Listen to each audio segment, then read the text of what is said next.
नमस्कार दोस्तों, आप सभी का स्वागत है short hand house YouTube channel पर। दोस्तों, हिंदी शॉर्ट हैंड से संबंधित डिक्टेशन प्राप्त करने के लिए आप हमारे चैनल को सब्सक्राइब करें तथा हमारे वीडियोज को लाइक एवं शेयर करें। यह डिक्टेशन जीडी बिष्ट सर की उच्च गति लेखन पुस्तिका से उन्हीं की वॉइस में रहेगी, जिनका आप बार बार अभ्यास कीजिए तथा उसे ट्रांसक्राइब जरूर कीजिए। चलिए, ज़्यादा समय न लेते हुए हम डिक्टेशन स्टार्ट करेंगे। अभ्यास 129-31। यह कहा जाता है कि स्वतंत्र विदेश नीति उस समय बनी थी क्योंकि दुनिया दो शक्ति गुटों में बटी थी और हम किसी झगड़े में नहीं पड़ना चाहते थे। लेकिन उपसभापति जी, आज दुनिया दो शक्ति गुटों में नहीं बटी है। आज तो दुनिया अनेक गुटों में बटी हुई है। कुछ और भी शक्ति के केंद्र उभर कर खड़े हो गए हैं। यूरोप में तनाव शिथिल हो गया है। सोवियत संघ और अमेरिका कुछ मामलों में बातचीत के द्वारा समझौता करने की कोशिश कर रहे हैं, लेकिन गुटनिरपेक्ष देशों की संख्या बढ़ती जा रही है। आज 87 देश गुटनिरपेक्ष आंदोलन का अंग हैं, क्योंकि वे समझते हैं कि स्वाधीनता ने उनके आगे बढ़ने की जो बंधन की स्थिति थी उसको समाप्त किया है। वह घर में आजाद हुए हैं, लेकिन उन्हें अपनी स्वाधीनता को अंतर्राष्ट्रीय क्षेत्र में भी प्रतिस्थापित करना है और शक्ति गुटों से अलग रहकर अपने आर्थिक और सामाजिक पुनर्निर्माण के क्रांतिकारी कदम को भी आगे बढ़ाना है। उपसभापति जी, कभी कभी विदेश मंत्री बनने के बाद, क्योंकि माननीय प्रधानमंत्री जी ने यह भार मुझ पर सौंप दिया है, मैं सोचा करता हूँ कि भी सचमुच में हमारी विदेश नीति का लक्ष्य क्या होना चाहिए।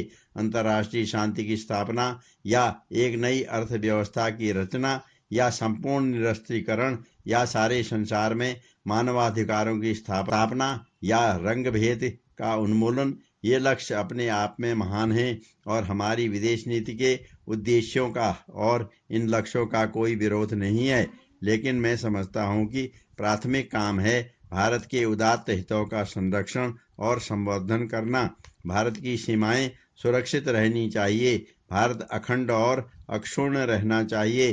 भारत की प्रभुसत्ता सारे विश्व द्वारा स्वीकार की जानी चाहिए और भारत अपने देश में अपनी इच्छा के अनुसार अपने समाज, जिसमें समता और ममता हो, बनाने के लिए स्वाधीन रहना चाहिए।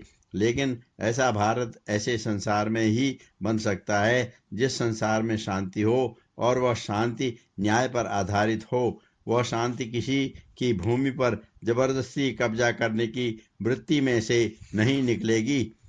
अभी अभी सदस्यों ने कहा कि आप केंद्र से सहायता लीजिए। सभी लोग यही कहते हैं, लेकिन लोकसभा या राज्यसभा के सदस्यों को तो यह जानकारी होनी चाहिए कि केंद्र की जो आमदनी होती है उसका बंटवारा कैसे हो जाता है।